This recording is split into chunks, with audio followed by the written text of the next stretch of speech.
أعوذ بالله من الشيطان الرجيم. بسم الله الرحمن الرحيم. اقرأ باسم ربك الذي خلق. خلق الإنسان من علق. اقرأ وربك الأكرم. الذي علم بالقلم. علم الإنسان ما لم يعلم. السلام علیکم ورحمۃ اللہ وبرکاتہ. رب اشرح لی صدری ویسر لی امری واحلل عقدۃ من لسانی یفقہوا قولی. ربی زدنی علما ربی یسر ولا تعسر وتمم بالخیر. اللہم ارنا الحق حقا وارزقنا اتباعہ وارنا الباطل باطلا وارزقنا اجتنابہ. اعوذ باللہ من الشیطان الرجیم. بسم اللہ الرحمن الرحیم. تمام تعریفیں اللہ رب العالمین کے لیے ہیں جو ہمارا خالق ہے، مالک ہے، رازق ہے، اور ہمارے نبی محمد صلی اللہ علیہ وسلم پر ہزاروں درود و سلام. پیاری بہنوں، آج ہم لوگ سورہ انعام کا 5واں اور 6واں رکوع کریں گے. اس کی تفسیر ہم لوگ سنیں گے اور اللہ تعالیٰ سے اس دعا کے ساتھ کہ اللہ تعالیٰ اس کے جو تمام اس کے پیچھے جو حکمتیں ہیں، جو تمام احکام ہیں، اللہ تعالیٰ وہ ساری چیزیں جو ہے وہ ہم کو سمجھ میں آ جائے اور اللہ تعالیٰ ہمارے لیے ان پر عمل کرنا آسان بنا دیں. چلیے شروعات کرتے ہیں. اعوذ باللہ من الشیطان الرجیم. بسم اللہ الرحمن الرحیم. وَلَقَدْ أَرْسَلْنَا، اور تحقیق کے ہم نے بھیجے، اِلیٰ أُمَمٍ، امت کی طرف، من قبل کا، آپ سے پہلے. اور اللہ تعالیٰ کیا فرما رہے ہیں کہ آپ سے پہلے ہم نے بہت سی قوموں کی طرف رسول بھیجے. فَأَخَذْنَاهُمْ، پھر ہم نے انہیں پکڑ لیا، بِالْبَأْسَاءِ یعنی تکلیف میں، وَالضَّرَّاءِ اور سختی میں انہیں پکڑ لیا، لَعَلَّهُمْ يَتَضَرَّعُونَ تاکہ وہ عاجزی کریں، عاجزی سے دعا کریں. اللہ تعالیٰ یہاں پر فرما رہے ہیں کہ آپ صلی اللہ علیہ وسلم سے پہلے ہم بہت سی قوموں کی طرف رسول بھیج چکے ہیں. پھر جب لوگوں نے نافرمانی کی، یعنی دیکھیے اللہ تعالیٰ نے ریزن بھی بتا دیا کہ ان پر عذاب کیوں آیا، کیونکہ انہوں نے نافرمانی کی، تو ہم نے انہیں سختی میں اور تکلیف میں مبتلا کر دیا تاکہ وہ عاجزی سے دعا کریں. فلولا اذ جاءہم بأسنا، پھر کیوں نہیں، اذ جاءہم جب آیا ان پر، بأسنا ہمارا عذاب، تضرعوا تو وہ کیوں نہ گڑ گڑائے، لیکن قست قلوبہم سخت ہو گئے ان کے دل، وزین لہم الشیطان اور مزین کر دیا، آراستہ کر دیا ان کے لیے شیطان نے، وہ عمل ما کانوا یعملون جو کام وہ کرتے تھے وہ کام شیطان نے ان کے لیے آسان کر دیا. تو دیکھیے آگے کی آیت میں اللہ تعالیٰ فرما رہے ہیں کہ اللہ تعالیٰ نے ان پر عذاب اس لیے بھیجا کہ وہ عاجزی کریں، گڑ گڑائیں، دعا کریں، اللہ سے پناہ مانگیں. تو آگے کی آیت میں اللہ تعالیٰ فرما رہے ہیں کہ پھر جب ان پر ہمارا عذاب آیا تو وہ کیوں نہ گڑ گڑائے، یعنی وہ نہیں گڑ گڑائے. اللہ تعالیٰ بتا رہے ہیں کہ وہ ان کے نہ گڑ گڑانے کی وجہ کیا تھی، اللہ تعالیٰ کی طرف واپس رجوع کرنے کی وجہ کیا تھی. اللہ تعالیٰ بتا رہے ہیں کہ وہ کیوں نہیں گڑ گڑائے، کیونکہ ان کے دل تو اور سخت ہو گئے، اور جو کام وہ کر رہے تھے، یعنی جو نافرمانی والے کام جو وہ کر رہے تھے، تو شیطان نے انہیں وہی کام خوبصورت بنا کر دکھا دیا. یعنی شیطان کا تو یہی کام ہے کہ وہ جو ہے خراب چیز کو خوبصورت پیکنگ میں کر کے لوگوں کے سامنے پیش کرتا ہے. تو جو وہ ان کے برے عمل جو وہ کر رہے تھے، اللہ کی نافرمانی والے کام جو وہ کر رہے تھے، تو شیطان نے ان کے دل میں یہ بات ڈالی کہ یہ جو کام تم کر رہے ہو یہ اللہ کی نافرمانی والے کام نہیں ہیں، بلکہ شیطان نے وہ کام ان کو مزین کر کے، خوبصورت کر کے، آراستہ کر کے ان کو دکھایا کہ نہیں تم بہت صحیح کام کر رہے ہو، تو انہوں نے پھر وہ گڑ گڑائے بھی نہیں، اللہ تعالیٰ کی طرف پلٹے بھی نہیں، اور انہوں نے اپنے گناہوں سے توبہ بھی نہیں کی۔ آگے دیکھیے، فلما نسوا، پھر جب انہوں نے بھلا دیا، ما ذکروا، وہ نصیحت جو انہیں کی گئی تھی، پھر وہ نصیحت کو جب انہوں نے بھلا دیا، پھر ما ذکروا بھی، جن کی انہیں نصیحت کی گئی تھی اسے انہوں نے بھلا دیا، فتحنا، پھر ہم نے کھول دیا، علیہم، ان پر، ابوابا یعنی دروازے، پھر ہم نے کھول دیا ان پر دروازے، کل شیء، ہر چیز کے دروازے ہم نے ان کے پاس، ان کے لیے کھول دیے۔ اللہ تعالیٰ فرما رہے ہیں یعنی جب ان کو وہ نصیحت کی گئی تھی، انہوں نے وہ نصیحت بھلا دی، تو ہم نے ان پر تمام دروازے کھول دیے۔ یعنی اللہ تعالیٰ فرما رہے ہیں کہ ہم نے ان پر خوشحالی کے تمام دروازے کھول دیے، حتیٰ یہاں تک کہ اذا فرحوا، جب وہ اس میں مگن ہو گئے، جب وہ اس میں خوش ہو گئے، اسی میں انہوں نے اپنا دل لگا لیا، بما اوتوا، یعنی جو انہیں دیا گیا تھا، جب اللہ تعالیٰ نے جو انہیں آسائشیں دی تھی، پہلے تو سب سے پہلے بات کہ انہیں نصیحت کی گئی، پھر انہوں نے وہ نصیحت قبول نہیں کی، تو اللہ تعالیٰ یہ چاہتا تھا کہ ان کو اپنی غلطی کا احساس ہو، وہ اللہ تعالیٰ کی طرف پلٹیں اور اپنے گناہوں کی معافی مانگیں، مگر انہوں نے معافی نہیں مانگی۔ کیوں نہیں مانگی؟ کیونکہ شیطان نے ان کو وہ کام جو ہے آراستہ کر کے دکھا دیا تھا۔ تو اللہ تعالیٰ کا عذاب اس طرح سے آیا کہ ان پر خوشحالی کے تمام دروازے کھول دیے گئے، یعنی اللہ تعالیٰ نے پھر انہیں خوشحال کر دیا۔ آزمائش ہے یہ بھی، پھر یہاں تک کہ جو کچھ ہم نے انہیں دیا تھا وہ اس میں مگن ہو گئے۔ فلما نسوا ما ذکروا به فتحنا علیہم ابواب کل شیء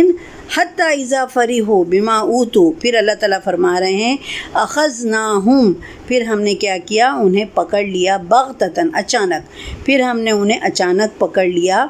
فاذا ہم مبلسون، تو وہ کیا کہے، ہر خیر سے وہ مایوس ہو گئے۔ جب اللہ کی پکڑ آ گئی تو وہ ہر خیر سے مایوس ہو گئے۔ تو یہاں پر کیا بتایا جا رہا ہے کہ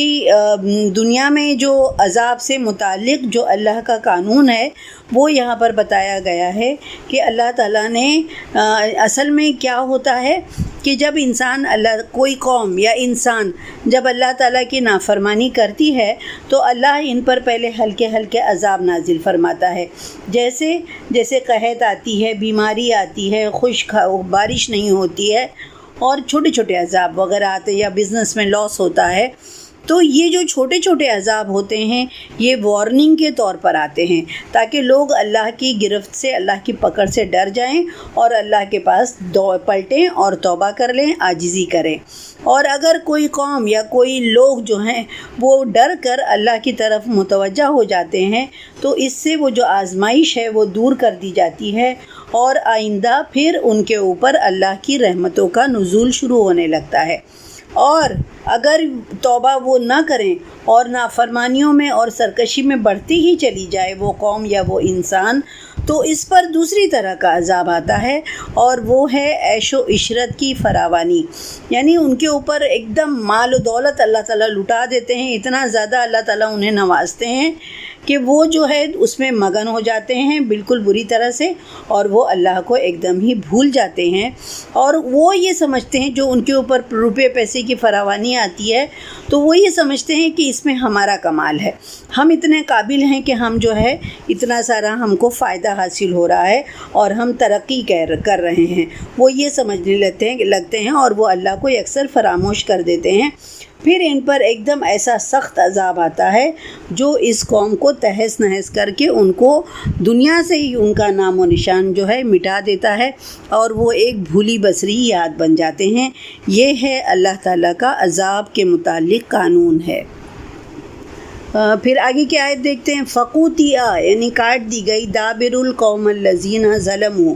اس طرح ظالموں کی جڑ جو ہے وہ کاٹ دی گئی،